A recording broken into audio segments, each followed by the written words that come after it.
Welcome. Tonight is The Worst Ideas of Marxism by Joe Sims. These are highlights from 4 separate August 2008 articles. The Worst Things About Marxism by Joe Sims. Socialist Realism. While some mighty pieces of art and literature were produced within the framework of this aesthetic school, some not-so-great ones were too. And by the way, what's wrong with a little, or even a lot, of escapism now and then? It's hard out here for the party of a new type. Well, it's just my opinion, but as I see it, all art is subjective and viewed from the point of view of the viewer. And so if Joe Sims is talking about socialist realism, that's his view of socialist realism as a practice, and not really a Marxist interpretation, because Joe Sims is not a Marxist-Leninist. That is correct. He doesn't have the credentials.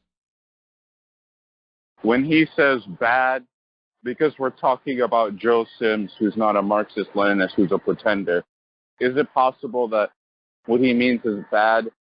Socialist realism is usually in response to the accomplishments of a leader, like Stalin? You're correct. He's really attacking Stalin without using the word. If you notice, everything he says, you'll see it's during the Stalin period. So that's when he brings out his guns. Anything to do with Stalin or Mao, he detests. And he makes it obvious. Lenin is also his target.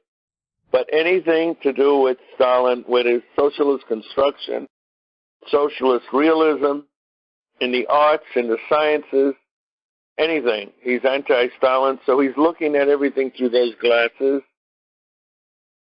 We have to keep in mind that the Congress of Cultural Freedom, which was propped up by the CIA, was created to essentially be a counterweight to contest Soviet art, especially Soviet realism. Congress of Cultural Freedom propped up many abstract artists like Jackson Pollock to create what, in my opinion, paint splattered on a canvas. The fact that the CIA basically just propped up these abstract artists to splatter paint on a canvas and just call it art was basically, oh, look at America, look at how free our art is, in comparison to the stiff Soviet realism.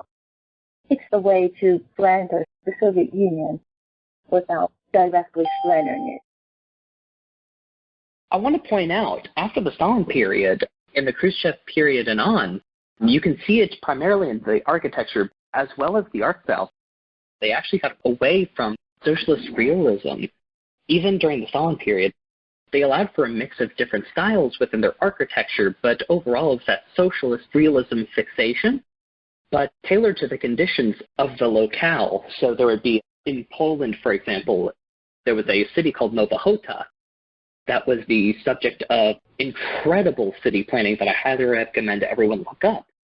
But there were specific details that were added in that were tailored specifically to that area, but all of it was tailored around socialist realism, which eventually around the late 60s, early 70s, they started getting away from, which further supports the idea that Joe Sims is specifically attacking the Stalin period. And I hope everyone pays attention to that, because this is going to continue throughout the entire reading.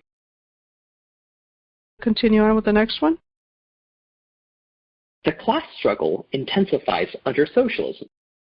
Developed during the Stalin years, this formula became an excuse for criminal acts. It may, however, be true in today's incarnation of the socialist market economy, hopefully without the same dire consequences. I went ahead and did the due diligence of reading their entire Constitution, and I recommend everyone here do so. I want to point out, they don't mention anything about market socialism in the Constitution. The CPUSA actually mentions that socialism in itself is a disintegration of the anarchy of the market. However, I would implore you to look at their Constitution, take a look at what Joe Sims is saying, because it was ratified under the Sam Webb era and updated under Joe Sims and their co-chair. The idea of the class struggle intensifying under socialism was originated under Stalin. I'm going to read something short from the Right Deviation in the Communist Party of the Soviet Union. The dying classes are resisting, not because they have become stronger than we are, but because socialism is growing faster than they are, and they are becoming weaker than we are. And precisely because they are becoming weaker, they feel that their last days are approaching, and they are compelled to resist with all the forces and all the means in their power. Such is the mechanics of the intensification of the class struggle and of the resistance of the capitalists at the present moment in history. That's by Stalin. In relation to the intensification of the class struggle, it also, with the mention of Marxist socialism, is that a reminder that you have two lines in geometry and two of them are very determined to win. For example, the second economy, the entrepreneurs especially created the classes that eventually led, with the help of Gorbachev's reforms, to the dissolution of the Soviet Union. It was definitely the idea of Stalin. The more weaker they become, and the more vicious they become as well. That's pretty much a Stalin thing, but Lenin kind of talked about it too. Marx not so much, I think. He attacks the Soviet Union during the period of socialist construction, when the proletariat was establishing itself as the dominant force in the nation, and claims this is a great atrocity, but is also willing to claim that it is perfectly fine for a country with a bourgeois system to have the same ideals behind it. As Angelo indicated, and other members also, comrades indicated, because you suppress the bourgeois state apparatus and his armed forces, it doesn't mean the class struggle is over, because once the ruling classes are smashed and the economy is under the control of the working masses, there are people, like especially intelligentsia, who hide. They look like socialists, they talk socialist, but they can be compared to the deep state in North America. They look like you, they will talk socialist, they will talk communist, but deep down, they will wait for the time to overthrow the socialist state. So I think Stalin was referring to those social, economic, and cultural forces. When they say the class struggle intensifies under socialism, that's an entirely truthful statement historically, and has been shown to be true. So his attack on the concept itself is, on its face, patently false and not true. But secondly, as D'Angelo was saying, Mr. Sims is attacking Stalin. It's just a veiled attempt to attack Stalin, and by extension, it's an indictment of the Soviet experience. So I don't really take his argument at face value when he's talking about the concept of the class struggle. We are optimists. Title of a report by Leonid Brezhnev to a CPSU Congress a few moments in the broad time sweep of history, before the wall came tumbling down. I think this analysis of Joe Sims is rather narrow. He's criticizing a report from Brezhnev titled "We Are Optimists." I believe this was 81. And then he says, a few moments in the broad time sweep of history before the wall came tumbling down.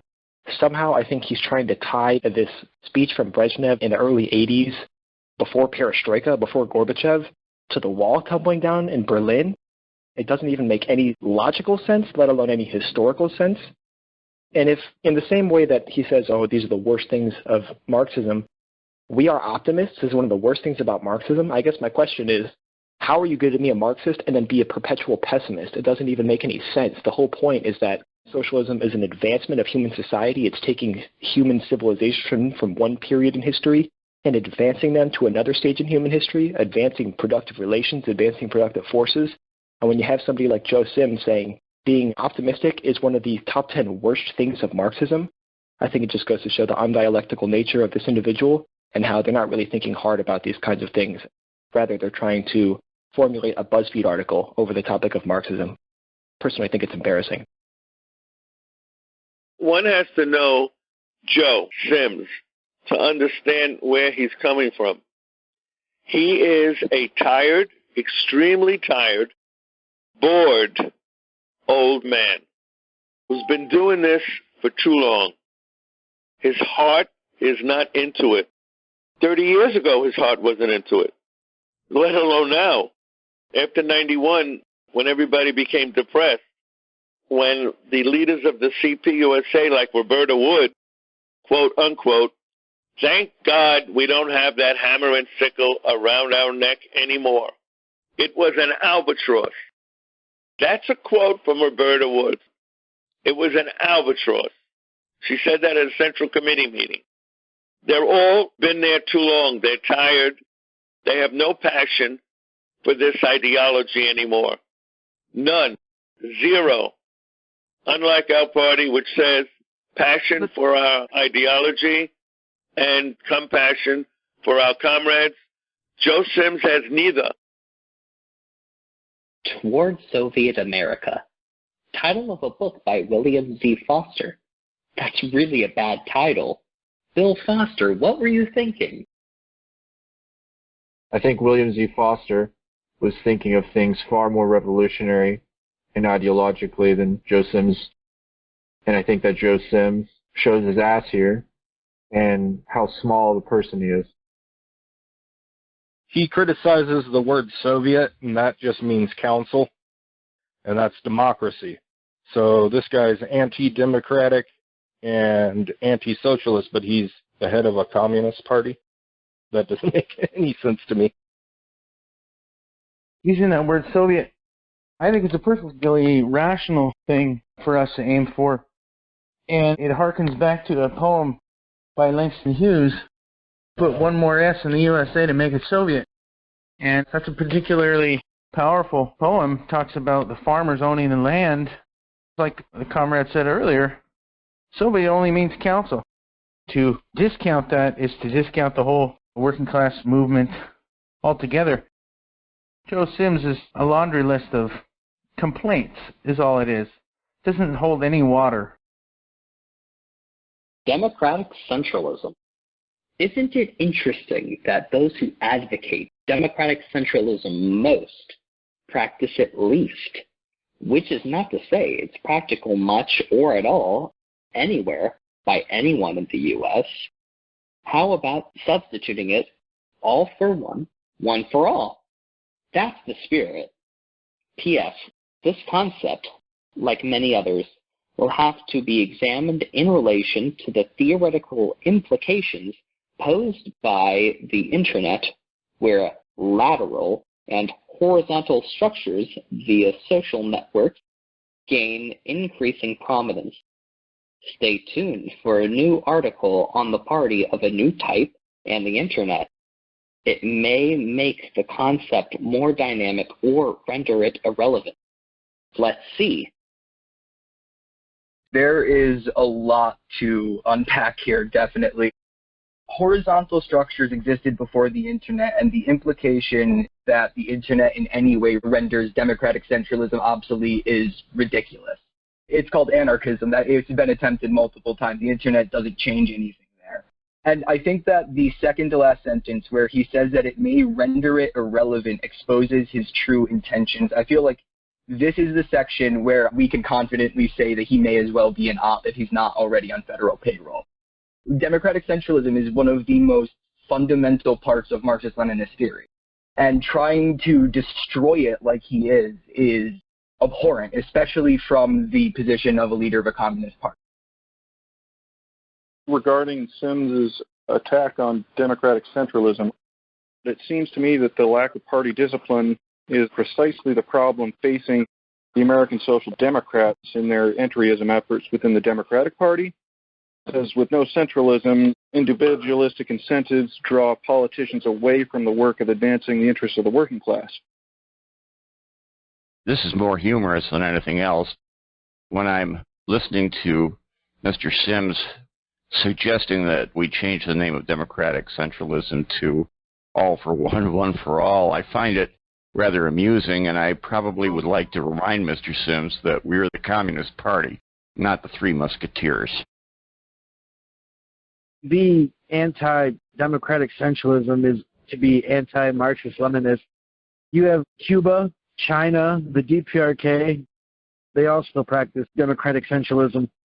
It's ridiculous that you would poo-poo one of our core tenets. Sims presents this view that democratic centralism is something that ought to be overcome. And I think that comes from a place of a fundamental misunderstanding of how democratic centralism and the Leninist Party came to be, which is in an environment of a lot of state repression and of a lot of forms of opportunism, both from the right and from the left. So to think that one technological innovation could allow us to suddenly no longer need this structure means that he doesn't recognize that there's still a class war being fought. There's still this class dynamic that makes it so that the state repression will continue to exist and these forms of opportunism will continue to crop up despite whatever technological innovation there is. So this isn't a form that's going to go away unless class society goes away. This is more of Joseph's negativity and subjective viewpoint. I can understand why he doesn't like realism. I was sent this article a couple of weeks ago, and I started reading through it, and when I got to this part, I was kind of shocked. This part on democratic centralism. Pretty much everything he says here, like so many others have said, is that it's anti-Marxist. When he starts talking about lateral and horizontal structures, I was almost ready just to check out of this article, to be honest. It's so short, but there's just so much wrong with it. I'm not really sure how this came out of the CPUSA. I understand that they're not the same organization they were 50 years ago, but this is ridiculous to me. I recommend everyone strap in for this one. Class against class.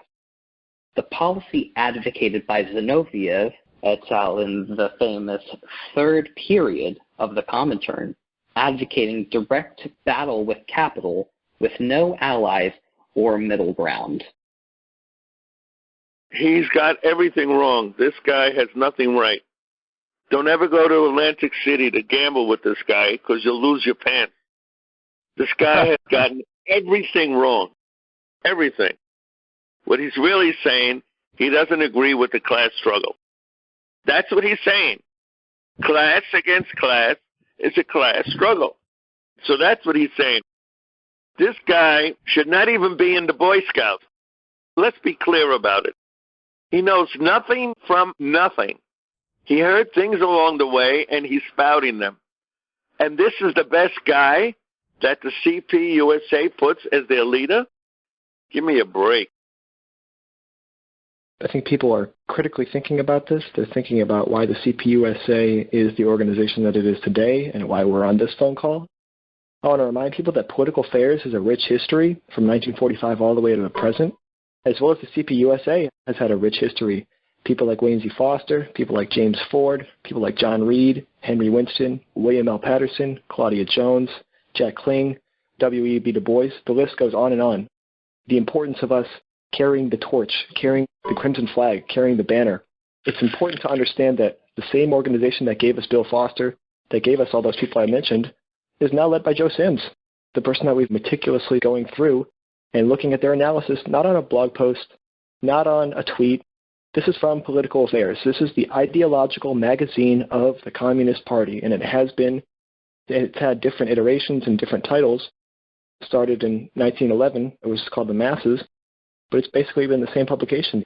It's important for us to acknowledge that we have no choice but to carry on the legacy of fighting for socialism, of fighting for communism, because it's clear that the CP has abandoned it. This may have been written in 2008, but it was also written in the run-up to a presidential election in 2008. So at the same time that you're supposed to be offering an alternative, you're supposed to be speaking to the American people about why the two-party political system is bankrupt ideologically, is bankrupt because they're completely indebted to capitalism, completely indebted to making sure markets are expanded and implemented on a global level, crushing people at home, making sure people are sleeping homeless under bridges. And you have people like Joe Sims saying, oh, we need some class collaboration. In this situation where we pour bleach on dumpsters so homeless people can't eat it, I think we need a little class collaboration. That's the analysis that Joe Sims is giving. I think people need to critically analyze that about why would Joe Sims be advocating for class collaboration in a time like this in a year like 2008, in a year like 2015, in a year like 2021. It doesn't make any sense. It's undialectical. It's anti-Marxist. It's anti-Leninist. It's obviously against Stalin. It's against the Soviet Union. And it's against everything that the CP formerly stood for. This is embarrassing. It's shameful. And I am proud that these phone calls are working to carry on the tradition of socialism, the tradition of communism, and to make sure that people like Joe Sims and the CP do not have the last say on carrying on socialism. This is a really weird thing for him to bring up. It shows class collaborationist aspirations. There's no objective viewpoint here. It's completely subjective to what he believes. It's not actually a criticism of the actual idea presented. It's just he disagrees with it because it's not class collaborationist. I think that's really all it can boil down to, because there's nothing of substance here. And I think that sums up the way that CPUSA works today with the way that they operate.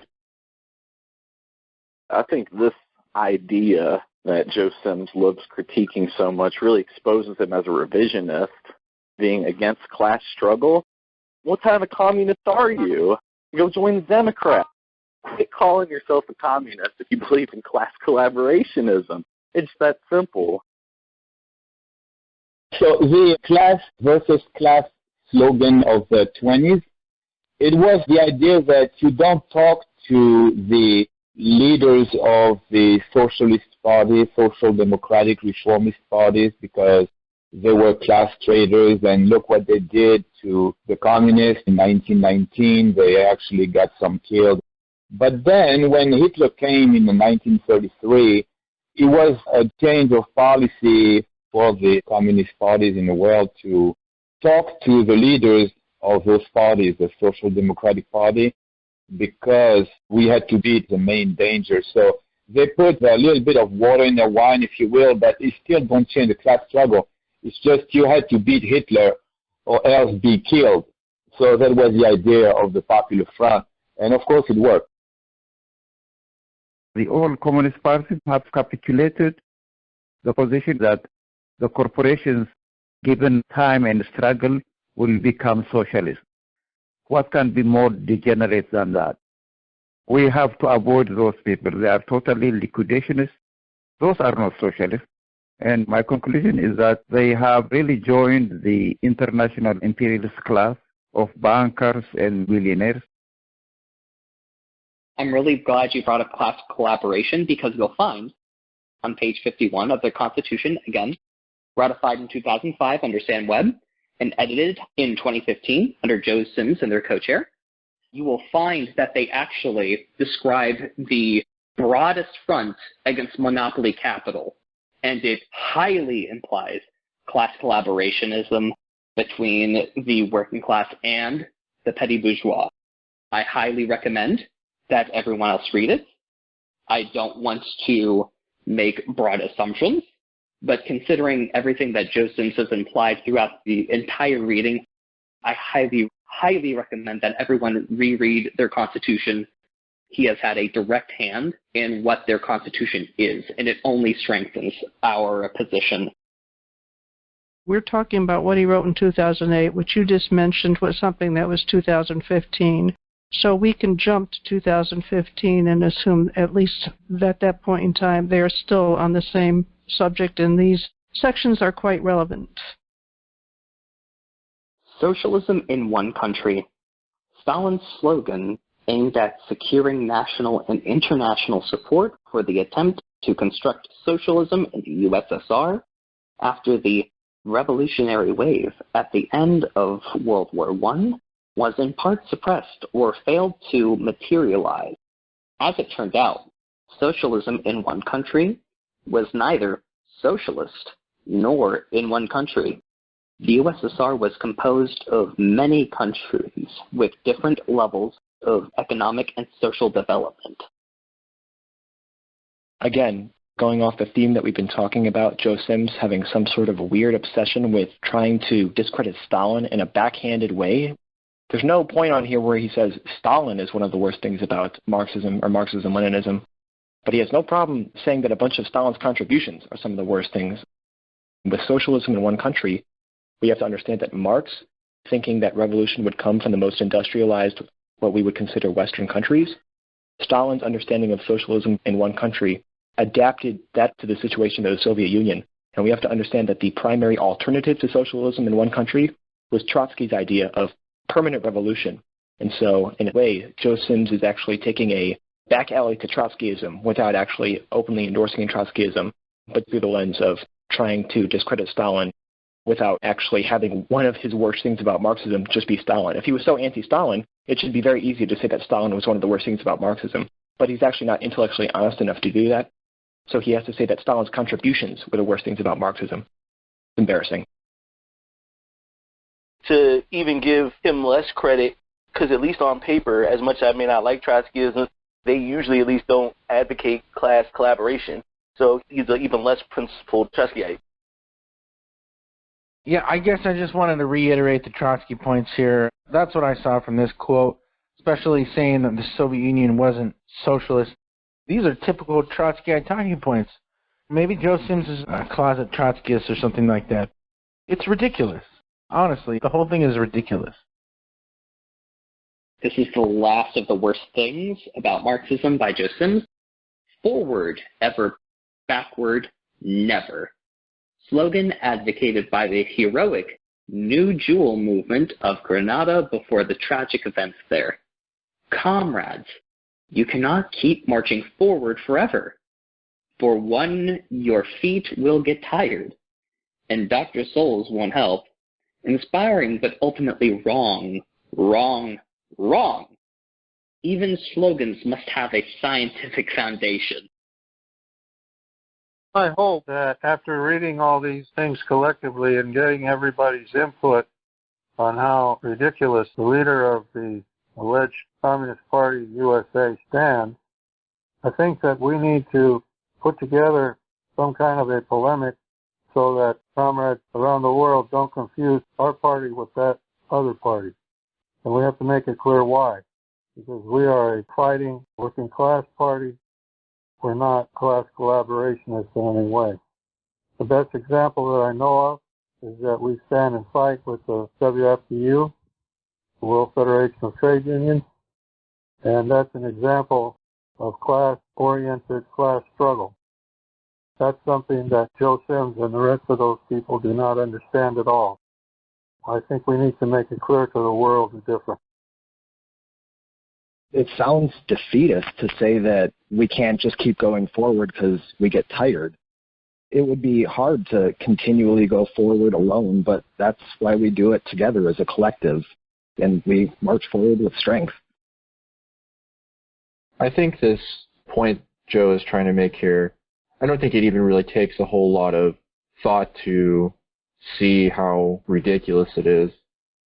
I think that Sims is also showcasing a lot of national chauvinism here, and the fact that he brings up that Dr. Souls won't help from a supposedly Marxist leader of a communist party. It doesn't even take a whole lot of effort to see how ideologically bankrupt Joe Sims is.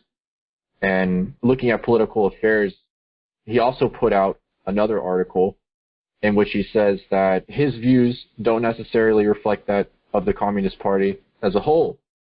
But I think we can all see how ridiculous that notion is, considering he is the supposed ideological leader of the Communist Party. From where the party has fallen to this point, I think that it's a tragedy that Joe Sims can even sit in the position that he's in.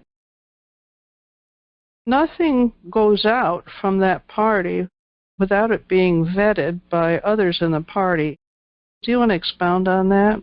Seeing as how Joe Sims is saying this is his opinion. Yeah. I'll give you an example. Joe Sims claims he's different than Sam Webb. He's not different. Guess where he learned how to do that? From Sam Webb. Sam Webb put out stuff in which he said, I'm not putting this out in the name of the party. These are my own views. And then the party paid to put those in print, hundreds and thousands of copies the party paid to disseminate that. What does that mean? I'll tell you what it means. It's lying. They're trying to have your cake and eat it too. That's what they're trying to do. Under that thinking, he said, and we got to locate this, comrades, that the Soviet Union was never socialist. It was post-capitalist. I remember that so clear. I read it 5 times when I saw it. I couldn't believe what he was saying. He put that out when he was controlling the party. He put that out as his own, not the views of the party. What kind of nonsense is that? So therefore, there's not even a cohesion in the Central Committee, or then they call it the National Committee. There's not even a cohesion, like-minded, no democratic centralism. I guess he's right. In his party, they don't practice democratic centralism anymore. They haven't since 2000. They haven't done that. It's my view that everything has to be vetted, and if it's not, it doesn't get put out. I consider it very important that we try to spread out exposing the CPUSA's methods and what they are saying, what they do, especially considering that one of the many apologetics that you will hear is that, oh, this was said in 2008, or, oh, this was taken out of context. We really need to combat this and try to show that, no, nothing has changed. The party has continued to remain a social democratic party that still calls itself communist. A lot of people brought up class collaboration in the CPUSA, and the Greek party recently put out an article on the dissolution of the Comintern, and it discusses various aspects of the Popular Front period, especially the left-center alliances and the national unity campaign that a lot of communist parties implemented to grow their influence among the broad masses. And I highly encourage everyone to read the article, which has been republished on Red Patriot, which is redpat.org. The party leadership generally agrees with it, and we are also putting out other material analyzing it. It's all connected. I implore everyone to check it out. The article that the KKE put out, in there it appeared that one of the reasons that the dissolution occurred was because the West allies in the middle of the war wanted to open a new front. They were upset with the fact that there are a lot of communist parties and organizations in the Western countries, and they felt that they were weakened by that. And basically, Russia stepped back, and that was one of the reasons why they did it, because they considered the fight during that war and opening a new front was important. Right after the dissolution, I think that KKE mentioned that they had a conference in Tehran and opened up the Second Front. The Second Front meant that the Allied would invade Normandy from England, and they would create a second front. The Nazis were fighting the Bolsheviks on the Eastern Front. Now they were going to have to fight the Western Front. The Greek party also disagrees with the idea that the dissolution of the Comintern actually furthered the defeat of the Nazis. I do enjoy these polemics and this critiquing of Joe Sims' absolutely ridiculous critique of his own ideology, supposed ideology that he holds. I also saw another copy of this.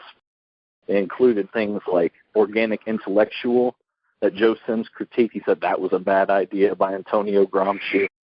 And he also said that Bertolt Brecht's idea, you know, the guy that we have a quote of on our website, his idea that art is a hammer by which we use to shape reality. He said that was bad also.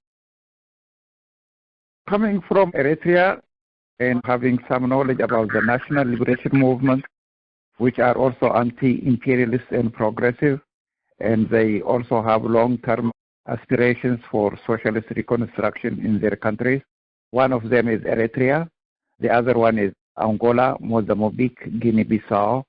And I think given their experiences and why they ended up being taken over by the petty bourgeois intellectuals and imperialism, it shows that the leadership was not vigilant in those countries, in Guinea-Bissau, Angola, Mozambique, because the petty bourgeoisie took over finally. And the aspirations and all the sacrifices of those people who died fighting for their independence did not hold water. And in this case, the national liberation movement, the leadership must be always careful to dump the petty bourgeois elements after the victory of the revolution. About democratic centralism and to creating content outside of the purview of the party. Red Patriot recently put out an article that is fantastic about content creators and creating content that is outside of the purview of the party. When it is not within inside of the purview of the party, it is in the purview of capital, and we refer to it as bourgeois. And to strengthen our commentary on it, we referred to Comrade Lenin in an article referring to newspaper articles being created and how this is party work. And the only way that we can create communist content is if it is in the purview of a communist party. I am oversimplifying, but I implore everyone to go on Red Patriot and read the article yourselves. It is very good. A couple of things I put down. Number one, Dimitrov, very important. The United Front, how the United Front works. I'm paraphrasing it now. We joined the United Front not to support the leadership of the bourgeois parties. We joined the United Front so that we can work with the rank and file of the bourgeois parties. The CP today has taken what Dimitrov said and changed it. They say the struggle against Trump means it's a struggle against fascism, which means we have to work with the Democratic Party, hook, line, and sinker, against fascism. And that is not what Dimitrov said. That's why I'm saying you got to get the original version of Dimitrov. Number two, the CP is now putting out buttons and paraphernalia, mugs and everything. I went to their website last night. They're trying to catch up. But let me tell you what their new slogan is. Wait till you hear this. Let's move just a little bit left. End quote. Can you believe that slogan? Let's move just a little bit left. What? What are we, liberals? We got to move a little bit left from the moderates? Number three, the slogan from the Maurice Bishop New Jewel movement in Grenada. Pronounced Grenada, not Granada. Granada is a place near Spain, near the Gibraltar area. That's not what we're talking about. Grenada. Their slogan makes total sense for anybody who's involved with a movement. Always go forward, forward ever. Never go backwards, backward never. That's their slogan. Why is that such a bad slogan? To me, that's very optimistic, positive, but of course, Sims and the leadership of the party is not optimistic. That's obvious. That's why they attacked the Brezhnev book. I mean, there's so many things you could disagree with Brezhnev. Look what they disagreed with. That he was optimistic. And by the way, the wall did not come down at the same time. It came down almost 10 years later. 10 years later, the wall came down. And Comrade is correct. That was an anti-fascist wall. For Joe Sims not to know that, and he's the leader of the party, read everything he writes. Read everything he writes and everything he says in those 4 different segments. In 1995, I had rejoined the party.